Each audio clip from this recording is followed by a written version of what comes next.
Live. All right. Hey, everybody. This is Dave, and we are going to go ahead and get started right now. All right. My first question for the panel. This panel is almost by definition going to be somewhat critical of academia. So first, please let me know one project, person, paper that's getting it right with respect to working on the right problems. Go. Anybody in the panel? Who gets to go? Okay, I will go first then if no one else goes. So there's this one paper from, I think it's ICSE 2012 that I really like by Brittany Johnson. And the paper is Why Don't Developers Use Static Analysis Tools? And I think it's so great because it's like a meta paper. It's meta research, right? It is like, why aren't people in practice using our tools? Because most of those static development tools, they also come from academia. So I just want to point out that we can also do research into why our research isn't used. So that for me is a great example of trying to really have an impact and understand why you're not having an impact and pushing through. So I want to do a shout out to that work. Yeah, it's a good one. Okay, so I can go next. I think we are good at doing impactful research for large companies. So I think that we are good at talking with a large company that has lots of money that can pay us for doing research for them, and that they already have a very well-defined problem. And we are good at that, and there's many members of the ICSE community that are good at that, right? It is context-driven research. I think we're much worse and trying to do research that matter for small companies or for communities where basically there's no leader that it's easy for us to talk to and get the money from them so that we can fund our research. Yeah, so what comes to mind is I've recently been collaborating with Chris Parnan and Miraz Bruzi, and I completely butchered that name, sorry, Manaz. Yes, and they've been working on technical interviews and how to improve the technical interview process. And I'm really delighted to see this is a topic that has not been studied very frequently, and it's right at the intersection of what I think academics are well positioned to study as a topic. They can go across industries and things like that, and also thinking very deeply about a relevant problem right now in building the next generation and growing the next generation of software engineers. So. All right, great. Now let's get controversial as possible. Research on human subjects is hard. IRB boards, they're a big pain. Getting participants is tricky. Designing experiments requires a bunch of iterations. So instead of doing research on real humans, we should just continue mining the heck out of software repositories, right? What are your feelings, panel? Well, I would say that mining software repositories is great. It's a great way to understand how open source software development works, period, right? So mining software repositories to try to understand how software development works in practice, it's a terrible idea, right? They are not representative of that. And I would say that doing research with real humans can be hard, but still, I think that, again, more than how we work on the right problems, the first thing we need to do is to understand and find the right problem. And for that, we just need to chat with humans, to talk with humans, not to research on them, right? So that's a very different issue. It's a good way to avoid the IRB board, too, if you just chat with them. Not making this easy for us the way you're asking these questions here. I think what I'll say is we often we maybe over-index and convince ourselves that the IRB process is much harder than it actually is. There are many types of studies that are IRB exempt. So if you are not talking to humans or people just because you're afraid of this process, it is not generally as bad as it looks, even in industry. And you can get a lot more out of doing mixed methods research, combining different sources, than you would just doing a mining study, which might not give you the explanatory power you would want for real insight. So. Any comments, Feline? Are you passing on this one? Yeah, no, I think I sort of agree with what's already been said, that looking at software repositories or also sorts of other analysis is very good to understand how something is, like what is the state of things.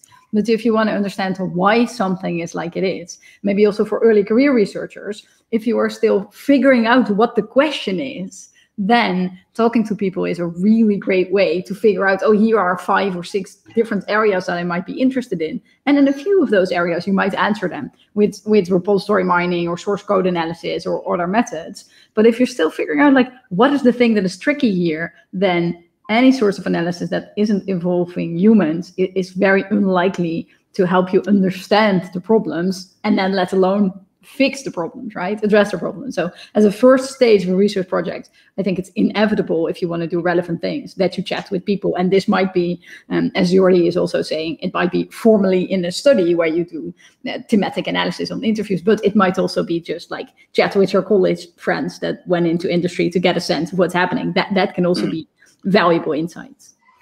Okay. Something Felina has said, if that's okay. So I think one of the things I've noticed, especially in software engineering versus HCI communities, is I think we're sort of afraid of humans because humans are messy. You can't like data clean humans to get things into the right shape.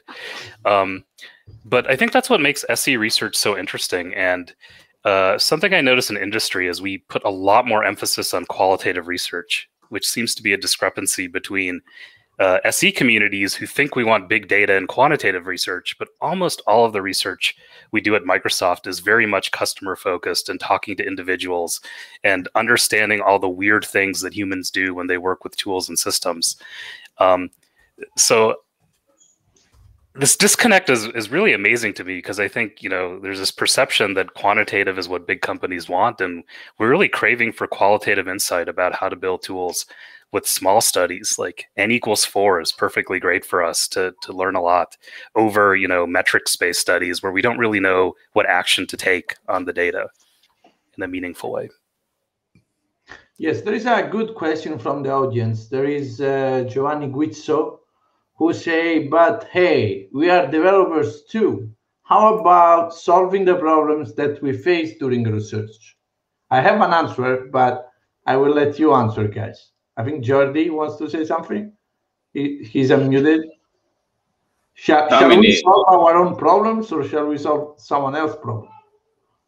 No, I think that's fine as well. I mean, we are, as the question says, we are developers ourselves, so that's fine. It's just that we should not restrict just to, you know, look at our own problems and just work on that. I think we are just an anecdote, right? And we may want to make sure that our problems are really representative of the problems of the community. Otherwise, we don't really go too far. But like, I want to push back. Like, are we developers though? Like, I don't know. I tend to not describe myself as a programmer or as a developer, even though now I have an open source project, so I sort of program every day. But I am not sure it's good, valuable, helpful, and truthful to describe ourselves as developers. Maybe we program, I don't know, 10, 15% of the time. I don't know if we are developers. Again, I think that here we have a very different profile, right? So in my case, I have a company where we sell a chatbot development platform. So from that, with that hat on, I do see myself as a developer, or at least as an industrial person that has its own set of problems, right?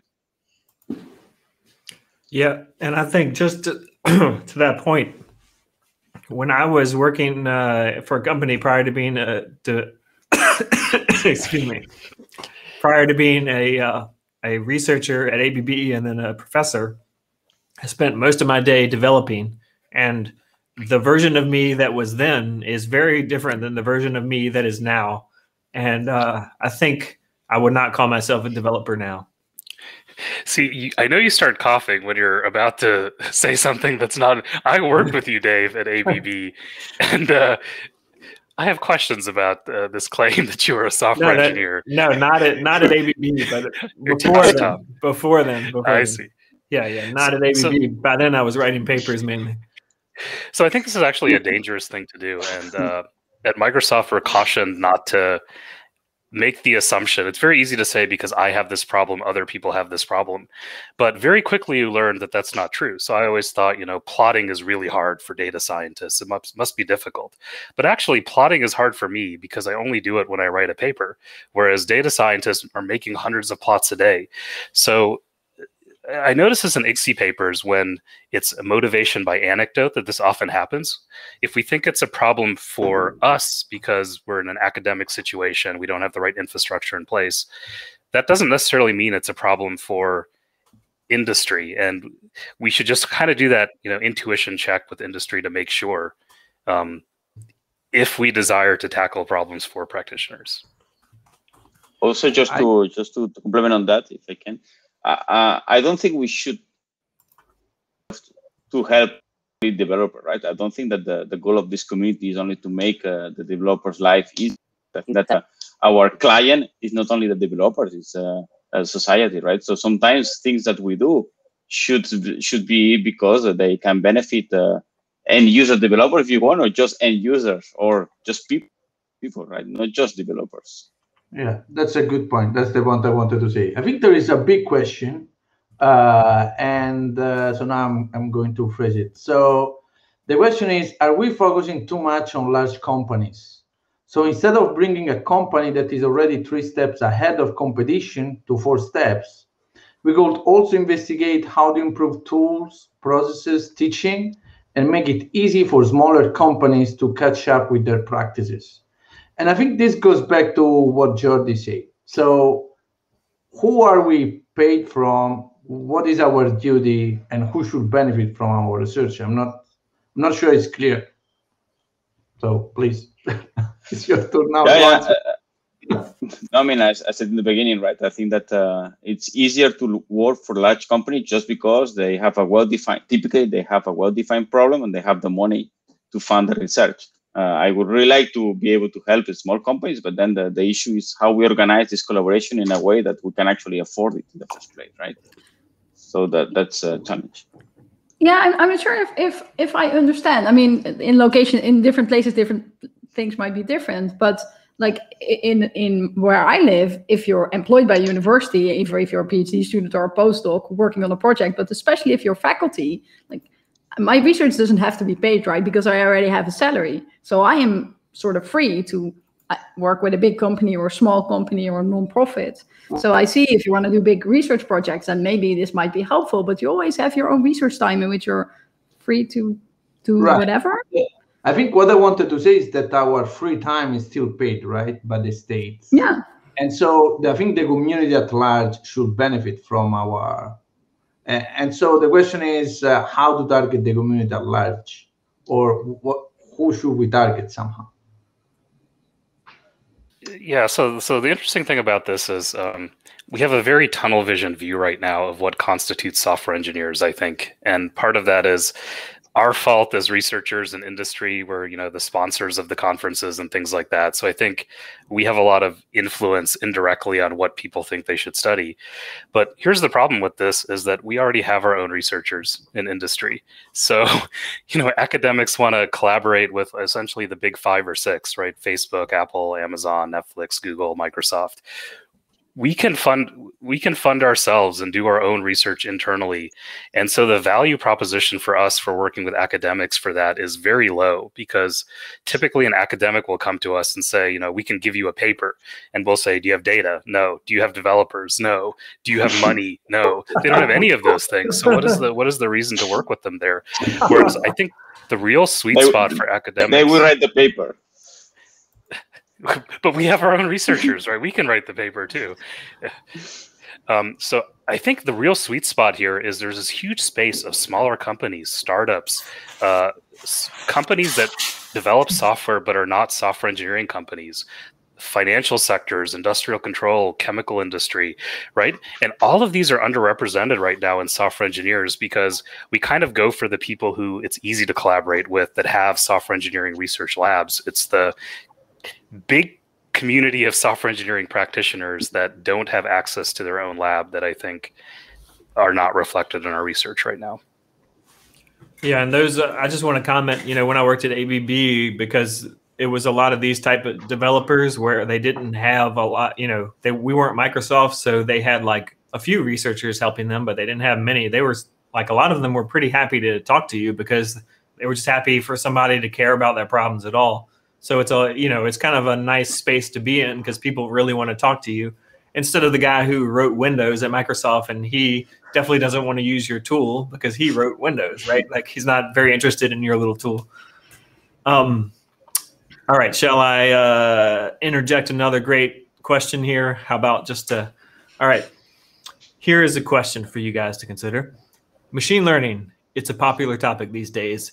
It almost reminds me of back in the day when I was a PhD student of the aspect-oriented programming craze. Do you think machine learning is destined to become kind of forgotten, much like AOP is today? Or do you think, that it's going to live on forever? And why do you think software engineering research in particular is so deeply influenced by these kind of trend-chasing things that we see?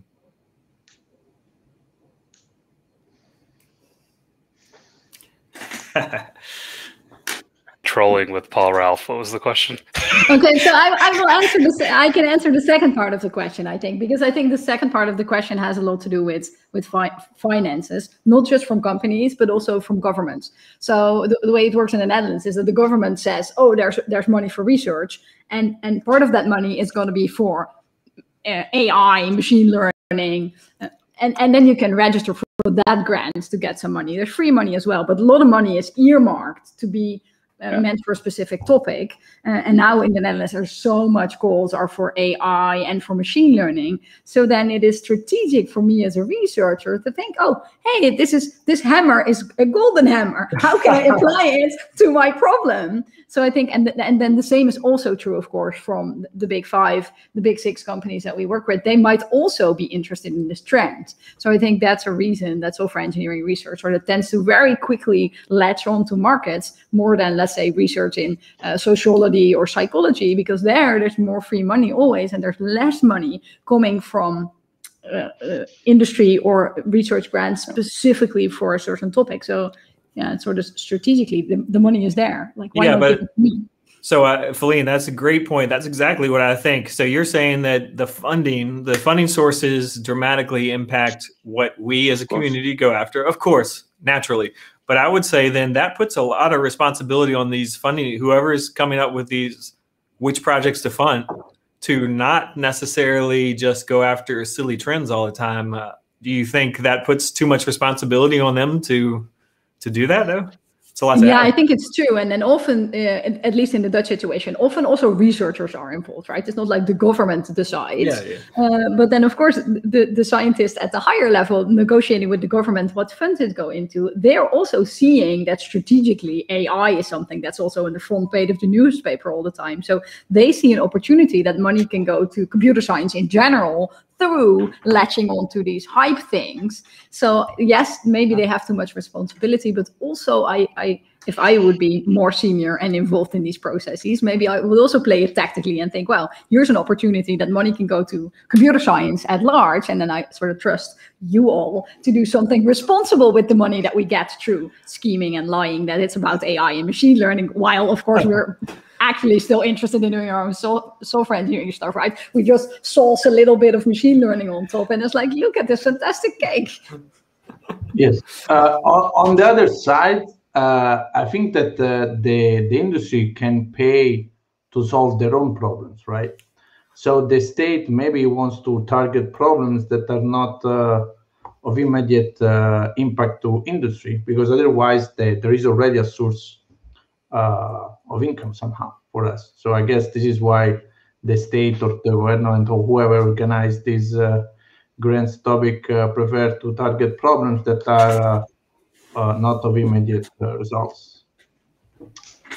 I don't know if Jordi and Titus wants to comment on this, or. Well, I mean, on I fully agree. So I think there's not enough money for research. So then every domain, every science, every engineering domain tries to somehow justify why they need to get most of this money. And if this means latching to the cool topics, that it's going to be easier to convince the government, then it's fine. And then we all need to follow the money, right? On the private sector, I think this also depends a lot on the different countries. If the government gives enough tax credits and tax benefits to companies to invest in research, then it's easier to somehow agree with the company and help that company on a research problem that they may have that may not be so hot, or they may not be so sexy, right? But then if you're in a country where they don't really get this tax deduction, then it's much more difficult to convince them of the benefits of collaborating with us. So I noticed this as a strong difference when I moved back to Spain, where we don't really have a lot of support on that. and companies are much more reticent to collaborate with researchers. I have a different opinion from others in that I love following trends because, the important thing with trends is to have the flexibility to hop off and do something else when the trend goes away. But following trends is really useful for a variety of reasons as a researcher. One, it gives you visibility. For example, recently I've been studying computational notebooks. I think there is a big hype around computational notebooks right now. And if I don't do that research now, the opportunity will be lost to do it later. So riding these sort of waves is very important. CS education comes and goes. There seems to be now, at least in industry, another interest in CS education all of a sudden. Of course, I'm going to capitalize on that. And for student success as well, I think the right strategy is to think of being a researcher as a startup and having a portfolio of investments. And at Microsoft, we call them H1, H2, H3 for different horizons. So you should have almost like bonds, which are the things you can safely get out in a reasonable time frame. And then you should have a smaller amount of, medium-term research. And then you should have Horizon 3, which is far away or never. So that way, your investment in Bitcoin, even if that plummets, you've still got kind of your other research venues. And I think that's the right way to think about it, because just like investing, you can't predict the future. It's very hard for me. If you ask me now, 3 years from now, what should Microsoft be investing in? I have no idea. So it's a lot of luck. I try to invest in a lot of different things. And by accident, some of those time themselves correctly for when the industry is ready for it. But, go ahead. So Sorry, I think that's a great strategy. However, we have to also talk about incentives. And I think we haven't talked about incentives. And this is a great moment to talk about incentives. Because if you're in industry, that might work. But if you're in academia, then what you also need in many cases for your tenure committee or for your promotion committee is a storyline of your research, right? I did what you describe when I was in doing my tenure track, and then my tenure committee in my tenure hearing said, yeah, but what are you? Are you doing software engineering? Are you doing programming languages? Are you doing programming education? You are complicated. So yes, the strategy you describe is fantastic if you're set, but career-wise, this might not be a good strategy. And this is, I think, part of this panel in general, is that the incentives to do very applied research aren't there in many cases, because basically our only KPI is papers, right? And then for a committee, it doesn't matter if all my papers are in AI.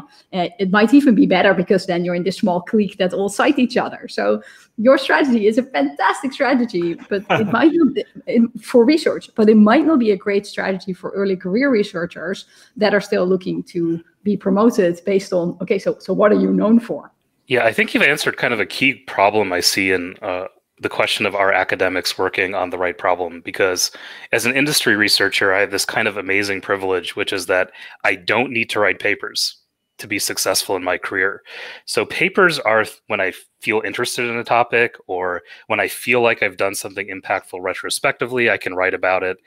I remember when I was interviewing at different universities, for example, they would say, well, you have too many HCI papers and not IGSI papers. And now I just publish, wherever I think is the right fit for a venue. I don't worry about what conference it is, or, and I think that's a key problem I see now under the hood of academics doing the right problem, is they're kind of subject to all these contradictory forces that make it really hard to do even what they themselves believe is the right thing. Whereas for me, I can say, well, this is a direction I want to go, and I'll just kind of do it. There's not like a grant funding agency that I have to submit my work to. How do we fix that? Yeah, it's a difficult issue. I think the issue of incentives is a super difficult issue for us to deal with. But one thing that I've seen recently is I do believe that that change can come from some people in different positions. So I think if you're like MIT and you're required to publish 20 papers at IGSI every year or whatever the requirements are, change is not going to come from these guys, because they're maxed out. However, I think for a lot of us that are at mid-range universities, if we have a little bit of courage, I think we do have some freedom, right? Like at where I am, as long as I have some publications that are at good places and continue to be productive and continue to have students, that's good. And so I can actually work in areas that I think are more interesting and more practically relevant. But I think it takes like personal courage or personal choices. Can I go into rant mode for a Yes, bit? please. All right. So I think this problem is bigger than it looks because it manifests itself even in the conference structure that we have. How can we say, for example, that we would like to work with practitioners and then say, let's make a separate track for industry researchers? That way, this other track can be, I guess, not for industry research, right? And then we say we have all these important problems. Software engineering is really important for society. We should make a different track for software engineering and society because we're too, it's so uncomfortable to deal with this in terms of the TR track or the academic expectations that we're essentially siphoning off really important parts of research to other tracks just to satisfy this weird requirement Felina has said of, well, we're optimized for these metrics, so let's just get rid of all the things that don't fit these metrics. There should really just be, there are many, many different ways of knowing things in the world. And research is research. And I think this track thing is an artifact of this kind of like insecurity or this weird academic thing that has appeared in the software community. Yeah, if I may continue and go even further, I totally agree with everything you said. But what about papers even? The idea that you have to write a paper about something, why is that even the sole format that we accept? I mean, some very sad statistics. My best cited paper has 200 citations. My monthly podcast has 250,000 downloads a month. I mean, what am I writing papers for, right? And sure, there is value in papers, but also there's value in other things, videos, podcasts, blogs, all these type of things. So why at ICSE are we still saying the only way to advance knowledge is to write a paper?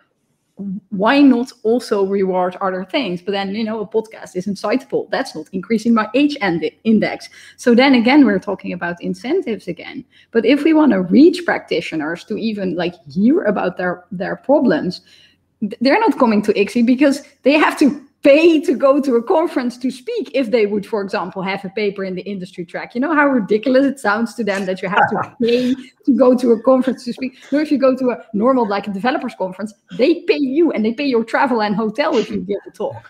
So clearly they're not coming to ICSE because it just, as a business model, makes no sense at all. So all of this is just outdated, and it's just that we have the sole metric of papers. As long as papers are our sole incentive, there's no incentive that is aligned with chatting with researchers formally or with practitioners formally or informally. So let me just comment a couple of things. So on the separate tracks, I think that it's even worse than what you were saying, because I think that these tracks exist because we are protecting those papers.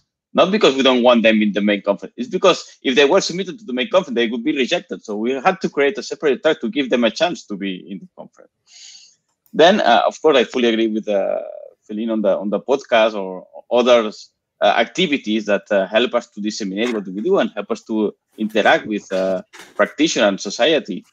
But it's not only ICSE that should care about these things. It's your university. I mean, we had this message with the San Francisco Declaration of Research Assessment and all these things that now they count all our activities and tools count and podcasts count and blogs count. But the CVs, the templates that they give us when we are evaluated, they always start with, journals, Q1, Q2 journals and conferences. And then maybe at the end, a section, okay, just tell me whatever other things you do, right? So that's the issue. It's our own institution that should begin by saying, okay, if you have a tool or a podcast or a blog that has this number of downloads, this number of visits, this counts as 2 journals per year because we understand that there's a lot of work behind this, right? So I think that this is the first thing that we should be able to change is our own institutions and evaluation agencies. This is actually part of your existential crisis, because I've been noticing increasingly it's been harder and harder to figure out why SE should be the community to submit something to, as we've become more and more exclusive about what we want to accept, right? And we're contradictory in that we simultaneously say we want empirically rigorous studies in the community, and at the same time we turn around and say, Titus, you get 12 weeks for an intern to produce a top-tier paper. These are in conflict with each other. You cannot have both and also say you want something every 12 weeks from industry. Another way that we're conflicted is we, for some reason in industry, we are very open to iterative learning, continuous learning. We don't expect to get anything right on the first try. But somehow in the academic community, we've convinced ourselves that all papers have to be the truth the very first time they're submitted, rather than thinking about research as this iterative, continuous learning process where over time we refine and learn and eventually in many years do a meta-analysis to figure out who's right. And I think that hurts the community, because I notice in other communities this doesn't happen. In HCI, it's much easier in conferences like WIST to say, I tried something out. It was kind of cool. It was useful. I don't know if there's a theory for it or not, right? Similarly, in systems tracks, like ICSE is very weird about tools versus techniques. So a lot of our systems end up going to OOPSLA or SPLASH or PLDI for those reasons. And if you start adding all of these together, it's very hard to figure out when should you submit to something to SE versus any of these other venues that are available to us. Yeah, absolutely. And I think that's brings me to one point I did want to discuss just a little bit, just because it's one of my favorite topics. So the topic of scope for software engineering research, it's like it hasn't changed in years. And if you try and change it even a little bit to say include cyber physical systems or robotics or end user programming, people push back on that like crazy, and it's ridiculous.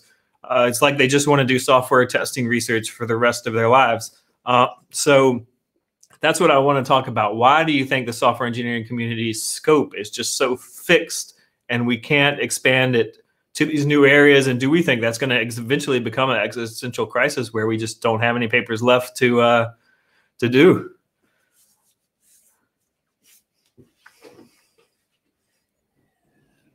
So I agree with your problem, but I don't think it's a specific SE problem. I think PL to a certain extent has a similar problem, and maybe programming in general has a similar problem, right? In the software engineering community, I tried to add spreadsheets, and then people said it wasn't software engineering. But in the same vein, people in PL said it's not a programming language, right? So I think it's very true, and it's also sort of a result of the conference ideas, where one of the things my supervisor said to me, which I think was true, but not necessarily a good thing, is, Feline, you sort of have to find your home conference where where you understand not only what the scope is, but also how they write papers, right? Because from systems to software engineering to PL, like stuff about the paper also changes, like where is your related work section, who is the famous people you should definitely cite, how do you phrase things, what prior knowledge can you assume that the community will have? So switching communities, as Titus is doing, which is fantastic, but it's also very, very hard.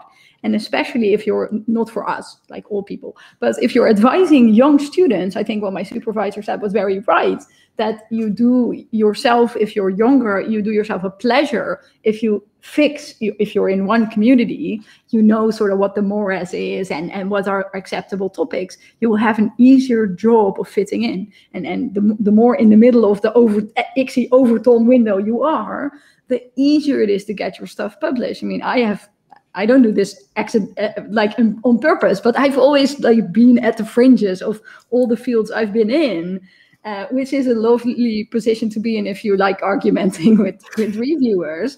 It has been lots of fun for me, but I will tell you that some of my students haven't benefited from this strategy purely because being on the fringes, you get really different feedback than being smack in the middle. So you can see, talking about incentives again, you can see why there's a clear incentive of the community to stick in the safe middle. And then, that sort of reinforces, because the safer papers you write, the more likely you are to get in at CTRA, right? So I think that's, again, incentives and hopping communities, which I've done.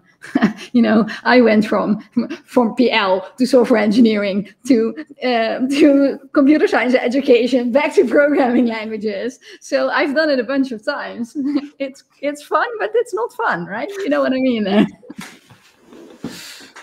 App in particular we've created, and I'm not sure why. This is not even expanding the set of SE topics. We used to have a lot more tools papers about Eclipse plugins, and people, Dave, you tried crazy things with code navigation. So did Thomas Latoza. I was actually thinking of a paper by Austin that ended up in Kai. It was around code flow and code reviewing. And I thought, isn't it so bizarre that something that should have been squarely in software engineering, it's code reviews for software engineers, is somehow a Kai paper and did not make it into the software engineering community, despite the fact they look like nearly identical submissions. One community was very accepting of that type of work, and the other, over time, we've sort of decided that for some reason it's not so interesting to just build tools and try them with developers and see what they like or not. And I think that's part of the reason, I got excited about software engineering in the first place, and now kind of been a disappointment to see that we have been shifting away from that type of tool-based research and exploration. I think it's always an interesting exercise to look at the call for papers of a conference, of any conference, and then look at the topics of the papers accepted at the conference, right? And typically the call for papers evolves quite rapidly and, tries to really catch up. But then the community behind, the people behind the conference do not evolve so quickly. So they keep accepting the same papers that they were accepting 10 years ago. So there's really a gap between the two, and that's also kind of an interesting reflection for any conference to do. Yes, so there are two interesting points from the chat. So one question is, will supporting developers ever be out of scope or go out of fashion in software engineering research?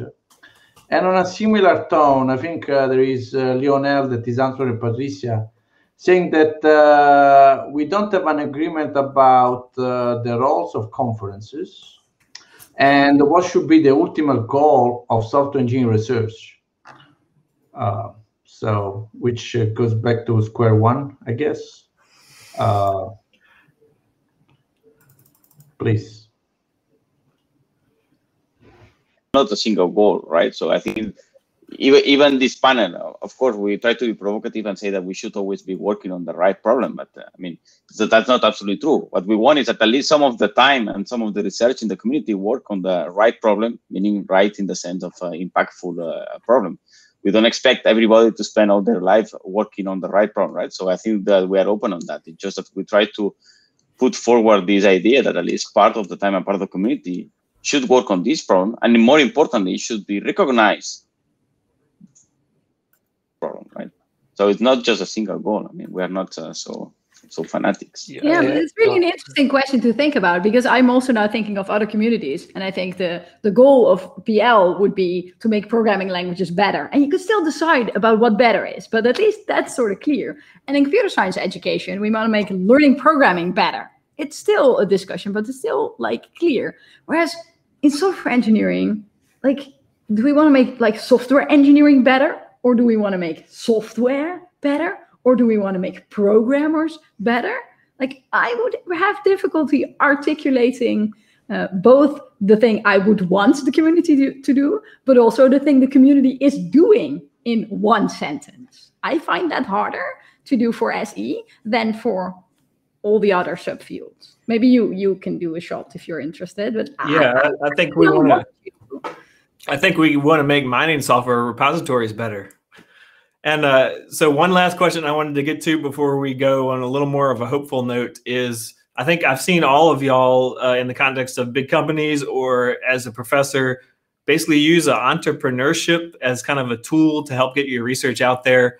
Can y'all talk about ways that you have used or you have seen people use kind of this entrepreneurial attitude to help get your research out there and used and have impact?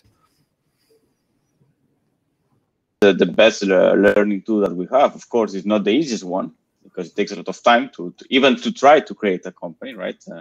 I'm not even talking about the bureaucratic process inside the university, but just but I think it's the best feedback that we can get. So in my case, the first paper about my so the topic of my company was a very nice scientific paper that did a very nice, elegant solution to a problem that nobody had, right? And I discovered that nobody had this problem once I tried to start selling, right? And then I discovered that, in fact, there was a problem in that domain, but that was not the one that I was trying to solve. It was a completely different one, and now we have to, pivot the company. And I learned of that because at some point I went out and tried to start selling. And I think that's really again, not an easy way to do things, but it's a very learning tool that we should use from time to time. Yeah, and it doesn't necessarily have to be starting a company. So I started a company and I ran into similar issues. But I think the entrepreneurial spirit is also making an early prototype and just getting it out there to users, which can be through a company, but it can also be what I'm doing now in an open source project, where you're very quickly trying to have a live system that people can use. And that way you also get feedback, which is not selling, but it's still like I get schools to try my stuff. They don't buy it because they're schools. But the idea of making a very bad prototype or that just encompasses like a minimal viable product, the idea that you're trying to sell and then getting it out there with users, I think that's a very, very valuable thing to do, which can be within a company, but can also be done just with user tests at local company next door. This idea of MVPs, the minimal viable products, sometimes we call them MLPs, minimum lovable products. And again, this is a discrepancy. Like, we don't expect academics to build production systems. We don't even care about that. It's probably not going to fit in our version control system anyway when you do it. What we really need academics to help us with is kind of reimagining what the future of tools should look like for software engineers and sort of give us the inspiration to think about new ways of computing and new ways of programming. And then we can take over the engineering. It is very unlikely that an academic lab with, even good students is going to be able to do this sort of work. Where academics can help us is they can be less business focused on the immediate term and think about what the future of tools should look like. And then we actually do read a lot of research papers. It sometimes comes across that we don't. But what we look for are very specific things. If something is already implemented, why would we also implement it again?